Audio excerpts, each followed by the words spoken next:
either that. I mean, how many shots can we get of you standing in front of a blue curtain? I know, it's so boring, isn't it? Yes, we'll try to change that up. Good morning, everybody. Thanks for being here. I don't know what we are going to do without it. That is what I have heard from just one of the Arizona moms among the 900,000 Arizonans who won't be able to afford groceries in November if President Trump's administration follows through on its unlawful decision to suspend SNAP and stop funding Americans' EBT cards for grocery purchases. In addition to causing health insurance premiums to skyrocket as open enrollment begins for the ACA, the GOP-controlled Congress and the Trump administration are now risking the health and safety of close to 1 million Arizonans who rely on SNAP benefits each and every day and every month. They are quite literally ripping away access to food and health care for millions of Americans just as we enter the holiday season. In Arizona, 12% of the state's population receives SNAP benefits, including 30,000 Arizona veterans. Most, and I would say also, in Gila and Apache counties, half of the families rely on SNAP. Can I repeat that, please? In Gila and Apache counties, half of the families rely on SNAP. Most of these families are going to be out around $360. The average amount Arizona households using SNAP benefits were able to receive or spend on groceries that month. We know that the majority of Arizonans simply don't have an extra $360 a month if Trump yanks these grocery funds away from innocent families. And food banks are also going to be hit hard. For every meal that a food pantry provides, SNAP provides 9 meals. So we aren't just talking about a one-to-one missed meal that can be easily replaced. Also, at the beginning of the month, the administration canceled $500 million in food deliveries. That's 94 million pounds of food that would have normally gone to food banks and other organizations across the country. So the SNAP cuts are happening at a time that food pantries are strained already. And here is another important number. Over 4,600 retailers are approved to accept EBT cards. It's not just Arizona families and food banks that will be hurt. The economy in Arizona is going to take a huge hit without SNAP funding. Arizona's small businesses that rely on EBT customers are rightfully worried about the impact to their livelihoods. Data has shown that in a weak economy, $1 of SNAP benefits increases economic activity because all of this money goes back into the economy at grocery stores and other retailers that can accept and do accept SNAP. So this suspension of benefits doesn't just take food off of families' tables. It sucks a huge amount of money out of Arizona's economy, and it hurts everyone along the food supply chain, from farmers to processors and distributors to the thousands of Arizona retailers that accept EBT payments. This is even more harmful in Trump's struggling economy now. But this cruelty is totally and completely unnecessary. The USDA, U.S. Department of Agriculture, does appear to have at least $5 billion and perhaps more in SNAP contingency reserve funds that Congress appropriated for emergency situations just like this one. In fact, for several years, including under the first Trump administration, the USDA repeatedly acknowledged that SNAP contingency funds were available for paying benefits. And USDA may have access to other sources of funds that can be lawfully shifted. They should use that funding to provide November SNAP benefits immediately. The people who rely on SNAP are low-income families, seniors, and young kids. In fact, 40% of SNAP funding in Arizona goes to feeding children. 1 in 4 kids in Arizona receives SNAP benefits. 1 in 4 children in our state are about to lose their source of food on November 1st. The Trump administration is intentionally hurting folks who need help the most, and they are using actual lives as a bargaining chip in a fight over whether health care premiums should skyrocket. That is why we are suing. The Trump administration can and should continue to provide SNAP benefits. I will not stand by as Arizona families go hungry. Arizonans should not ever be used as a bargaining chip while Donald Trump plays politics. Yanking away low-income grocery support while Trump's tariffs make household goods even more expensive is just cruel. It's especially cruel to do this in November, the month of Thanksgiving, of course, when our forefathers came together to celebrate the bounty of the harvest being shared among all Americans.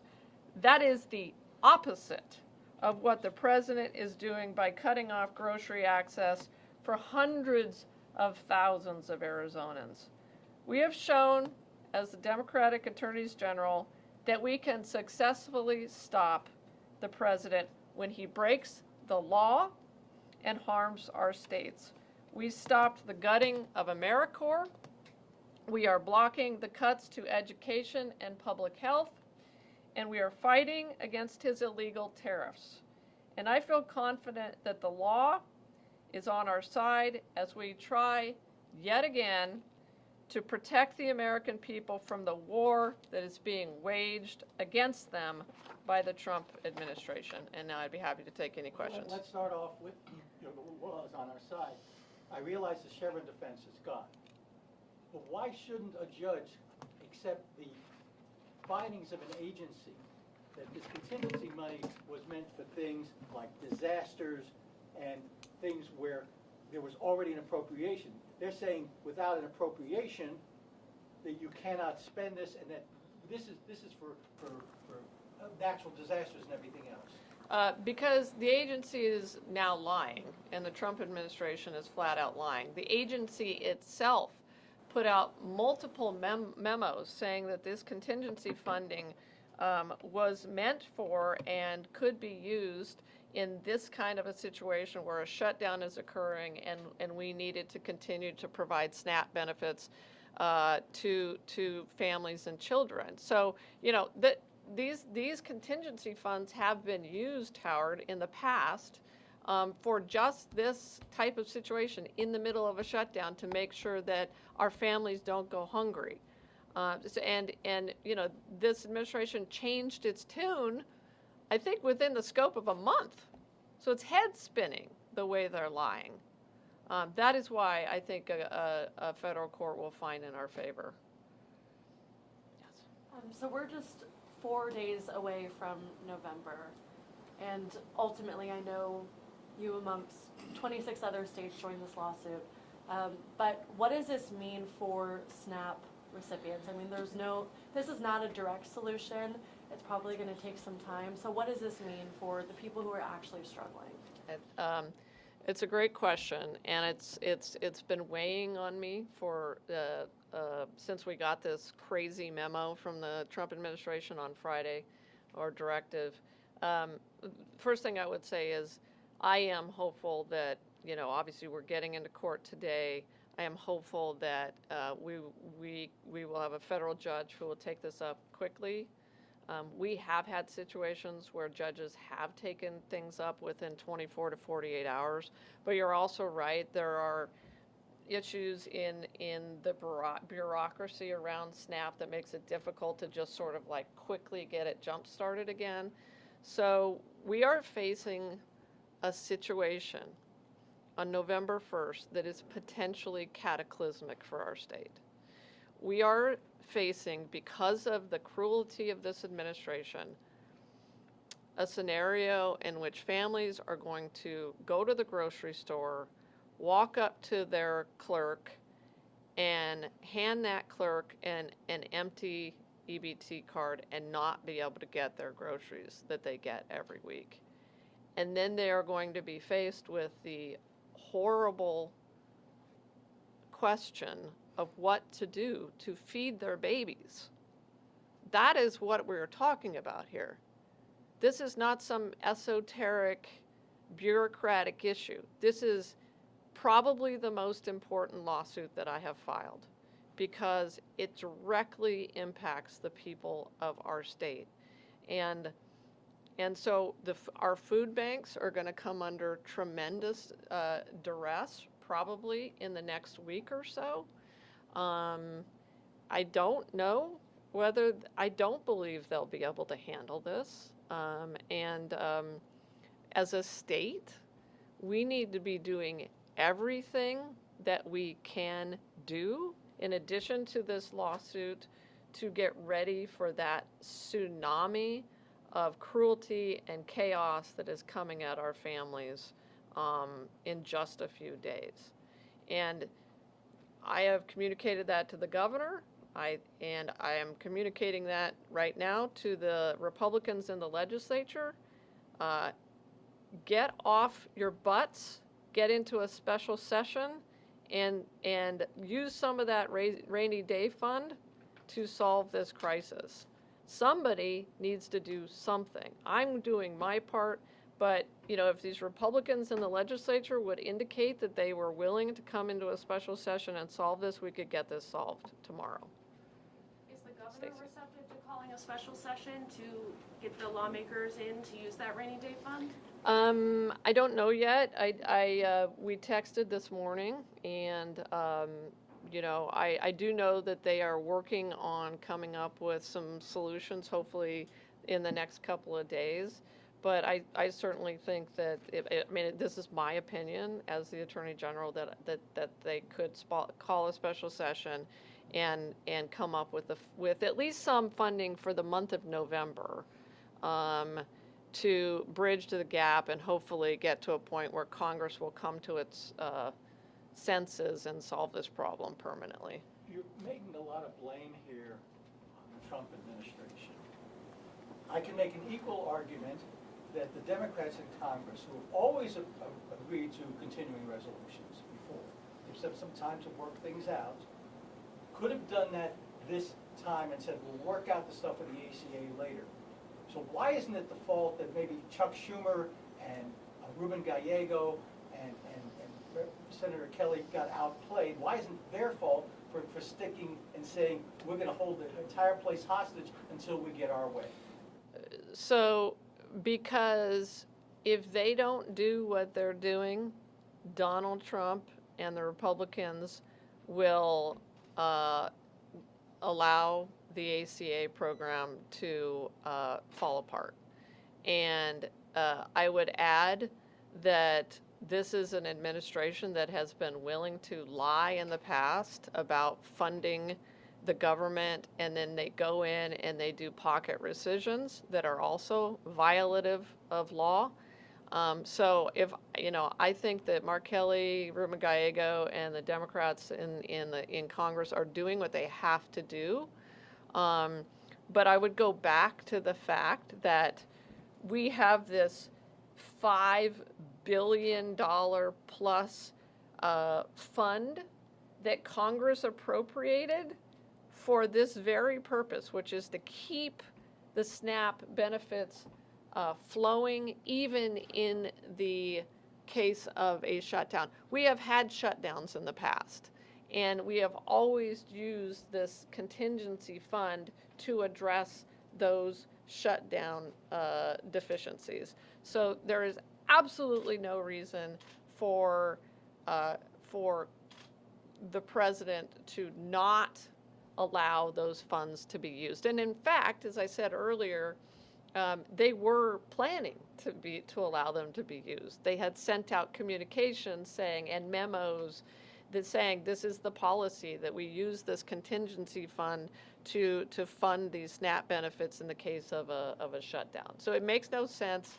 It's clearly arbitrary and capricious, clearly violates the APA, and we're going to be making those arguments in court, Stacey. Can I ask you about, sort of to Howie's point about our U.S. senators? I got an email from a reader this morning about the initial version of our story on this lawsuit. Her name is Andrea. She says that you should be suing the senators for, to quote her, not doing their basic job to keep government open. And you've sort of already talked about that, but I wonder if you have talked to the senators about taking the votes to keep the government open so we're not in this situation. Look, the person who's not doing his basic job of keeping the government, let's remember Republicans control the House, the Senate, and the White House, okay? I'll repeat that. Republicans control the House, the Senate, and the White House. The blame for this shutdown falls squarely at their feet. Donald Trump refuses to negotiate with House and Senate Democrats. The members of Congress aren't even working. We have a Speaker of the House who won't even swear in Adelita Grijalva. God knows why that is. So I just reject the whole premise of laying this at the feet of the minority party in the House and the Senate. That doesn't make any sense to me. Wait a second here. You're playing a little fast and loose with the facts. As a student Not really. Yes. As a student of government, you know it takes 60 votes. So to say that the Republicans are in control of the Senate when the Democrats have automatic veto power is playing a little fast and loose with the facts. Not at all. The House refuses to negotiate. The Senate refuses to negotiate with Democrats. It is completely reasonable, in fact, absolutely necessary for House and Senate Democrats to stand up for the ACA. We have tens of millions of Americans who are about to see their ACA premiums skyrocket in just a few weeks, I think. That is totally unacceptable. So now we are in a situation in which the Trump administration refuses to use the contingency funding for SNAP benefits and is going to deprive Arizonans of food that they need, and they're going to allow premiums to skyrocket inside the ACA. Anybody think that's a good idea? I don't think so.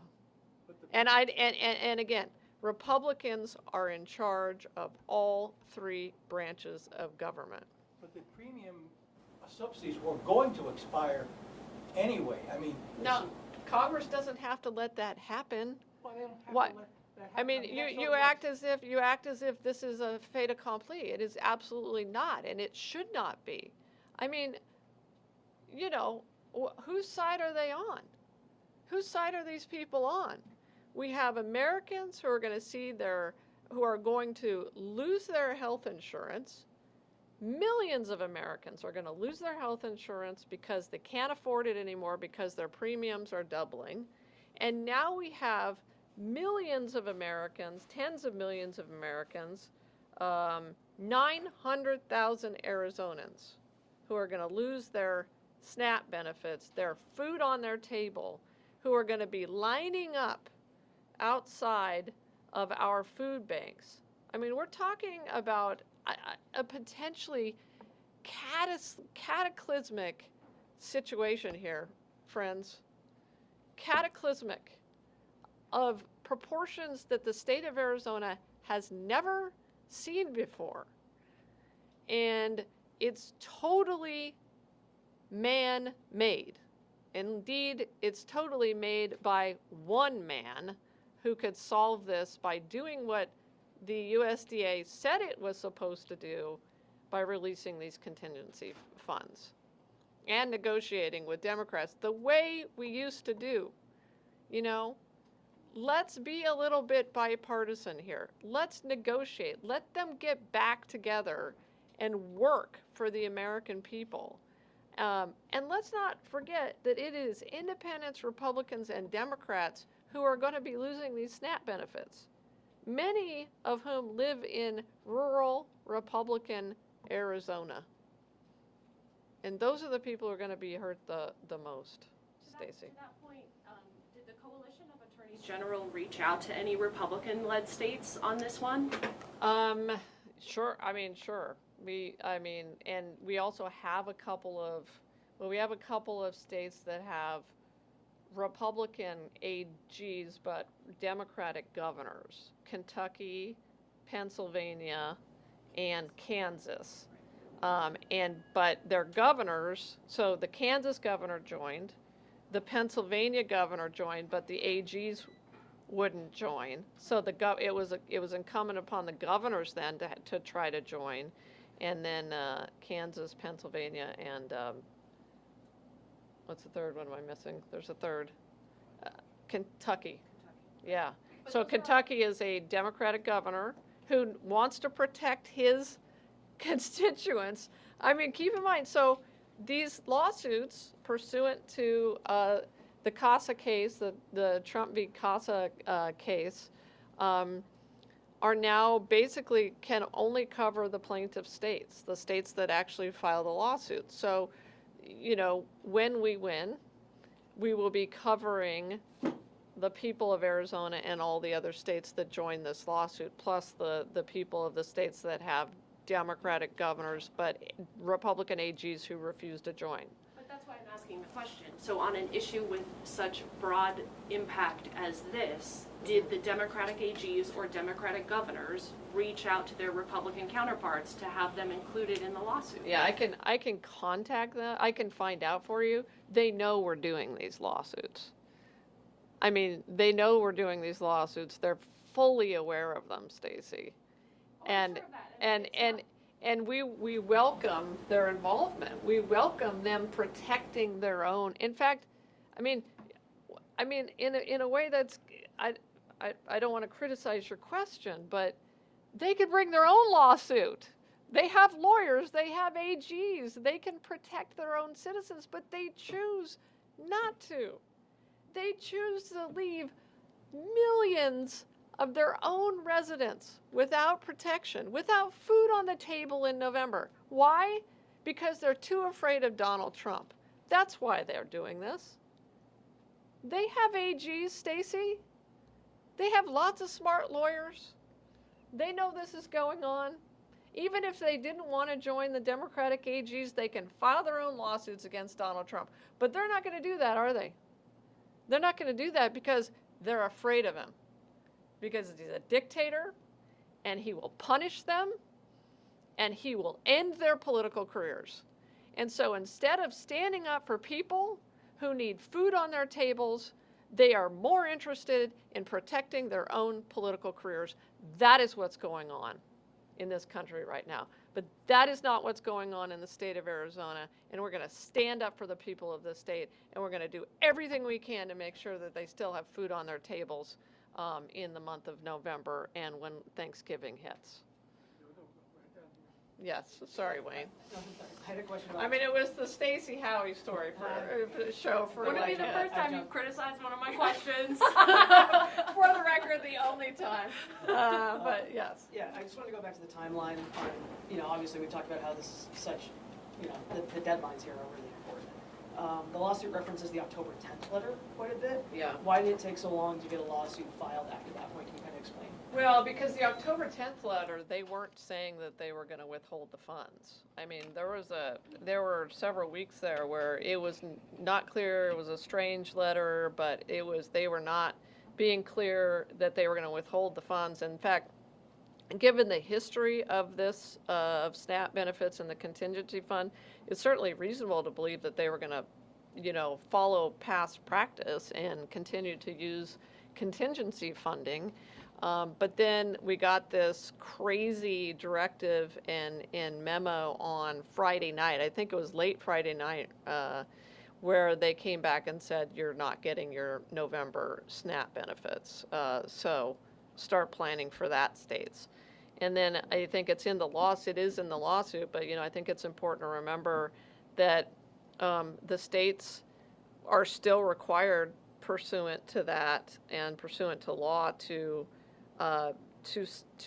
administer the SNAP program, even though there's no money for the SNAP program. So we are required to continue to sign people up, even for a program that doesn't have money, because Donald Trump won't release the money. And so there are costs related to all of that as well, to the states. Yes. I know you said you're doing your part. You said there should be a special session. Do you think Arizona is doing its part to protect, the 900,000 people here on SNAP benefits? I mean, I have hope that we will, at the end of the day, do everything that we can. We're not right now, no. I think I'm underwhelmed by what we're doing. I think we are hopefully going to win this lawsuit. But look, there are other states that are calling out the National Guard to help with food banks. There are other states that are moving money around, including emergency funding. There are others. I don't know if any other states are calling a special session, but it's certainly something on the table. Again, it would be nice for Republicans to say that they would be willing to address this issue using our $1.6 billion rainy day fund.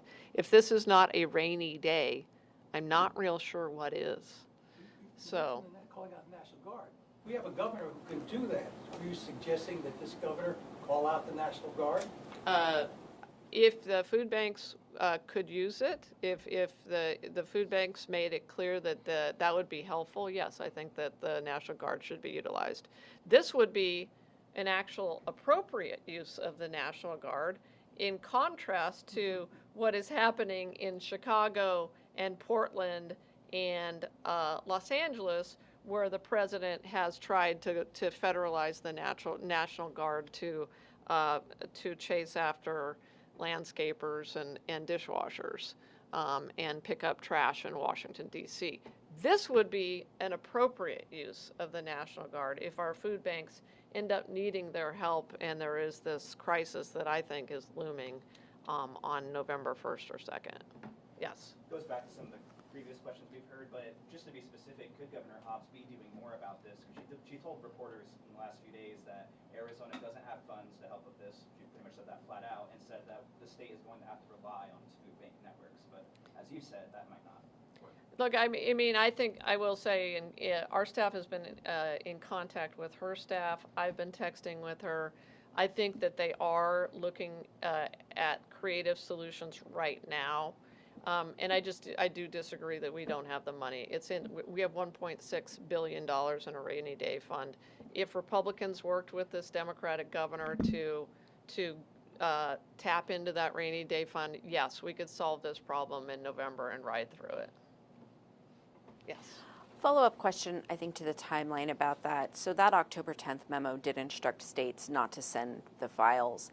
Can you talk a little bit about just why did it take so long to get clarity from the federal government that they were indeed not going to send a later memo telling people to go ahead and send files?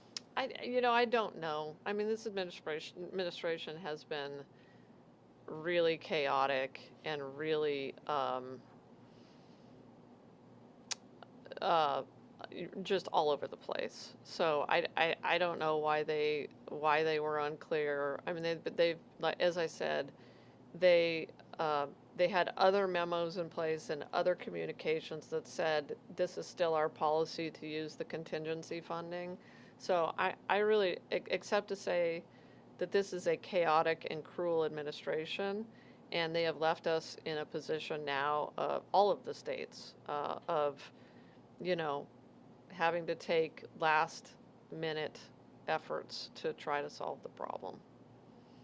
Yeah, I think you'd have to ask them about that. Yes, but they probably won't talk to you, I'm sure. You said this would be a great time to use the rainy day fund. I know the state expects a bunch more costs to have to pick up for the Republicans' cuts in the future couple of years to Medicaid and SNAP. So is now a good time to be Yeah. to use that money? It's a fair question, but I think what I'm suggesting is just covering the month of November.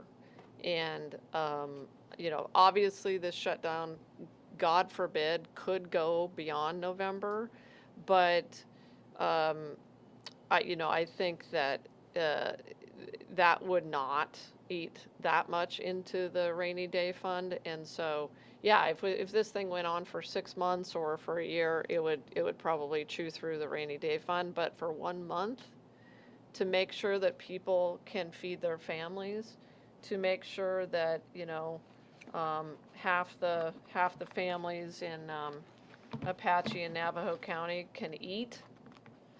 Yes, I think that using some of the rainy day fund is totally reasonable. But We're just kicking the can down. Look, you've seen what's happening in well, Washington. give It would be me in give me 28 time. days. Using that rainy day fund would give me also time to litigate this in the courts. Obviously, hopefully, I'm hoping to get it done in a week at 2 tops. But if we don't, it would buy me some time to litigate this and win this lawsuit and get this insanity stopped. In previous actions you've taken about funding questions like this, when you have gotten a decision from the courts, has that money actually gotten released to states? Yes. So, yeah, I mean, the education funding. So we sued Trump over their attempts to stop $132 million from coming to Arizona. We won, and that money came to our schools. We stopped him from destroying AmeriCorps. I'm going to be spending some time this afternoon with an AmeriCorps volunteer. We stopped Trump from doing the federal funding freeze. That saved Arizona about $1 billion. So when you add the total value of all of the lawsuits that we've filed, I think this is our 29th, the value is $1.5 billion. We have saved Arizona $1.5 billion with these lawsuits. And that number will go up, obviously, when we win this lawsuit. So yeah, it's very much winning the lawsuit means we save money and preserve money for Arizona, but those Republican states that are not joining these lawsuits are getting walloped because they are losing the funding and will be terribly harmed if they don't join this lawsuit on SNAP. The administration said that states wouldn't be reimbursed if they tried to cover SNAP themselves for November. Does that raise any legal questions for you in terms of, if Arizona were to take some steps to try to cover that? Yeah, I mean, I think we would duke that out in the litigation, certainly, but the most important thing is to make sure that families don't go hungry, that kids eat, that veterans are not deprived of food, people who fought and sacrificed for this country.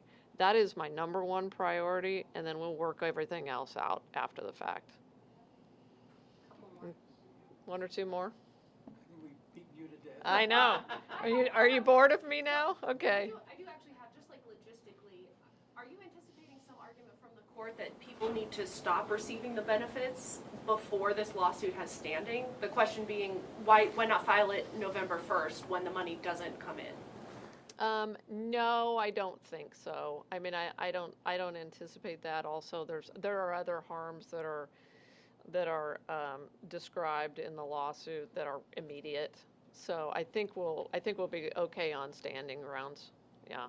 Well, that raises the other half of the standing question. I mean, I would hope that the judge doesn't take take that view, but, I mean, November 1st is right around the corner. So we will, if that's the standing issue, we'll have it, unfortunately, really quickly. Well, but that raises the other half of the question. You've seen these cases where judges have said, you don't have standing to sue on behalf of certain individuals. Do you need individual plaintiffs in there, people who are losing or about to lose, for you to get in court? Otherwise, they say, what's the state's loss here? There's no loss to the state. Oh, I think we describe plenty of loss to the state, including the fact that we have this duty to provide under the law SNAP benefits. We have administrative costs that we are going to incur. We may have to backfill this funding, and we have 4,000 businesses that are going to be harmed. Our economy is going to be harmed directly by this. And I could go on and on and on. So I'm not worried about that aspect of it. Except for the fact that the case on the IRS rebates, you've read those decisions, and basically they said the economic harm to the state and all the rest of that is speculative and did not give you standing on that. That case that's now, I assume, working its way to the U.S. Supreme Court. Ninth Circuit shot you down, the trial judge shot you down. So what makes you think this is different? Because of all of the other concrete harms that we describe in the litigation, and I feel confident about it. We've made similar arguments and won similar cases in other areas that I think we're going to win this one. All right, Okay, thanks everybody, appreciate it.